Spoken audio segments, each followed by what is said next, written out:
મહારાષ્ટ્ર વિધાનસભામાં કચ્છી યુવાન બન્યો ધારાસભ્ય। આકોઈ ગામના મુરજી પટેલ બન્યા ધારાસભ્ય। બાગડ વિસ્તારના આધારે આલમ દ્વારા કરાયેલું સન્માન કાર્યક્રમમાં એકનાથ શિંદે ડેપ્યુટી સીએમ પણ હાજર રહ્યા। એકનાથ શિંદેને શિવસેનામાંથી મળી હતી ટિકિટ। છેલ્લા 30 વર્ષથી લોકસેવા કાર્ય સાથે જોડાયેલા છેલ્લા 20 વર્ષથી મુરજી પટેલ રાજકારણમાં।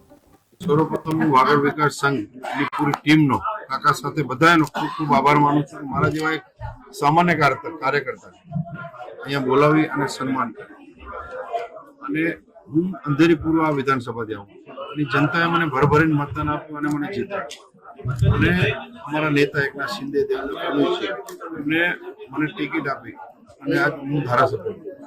તો એમાં અંધેરી વિધાનસભાની જનતાનો તો આભાર માનું જ છું, પણ વાગડના તમામ સમાજ આગેવાનો આજે અહીંયા આવ્યા।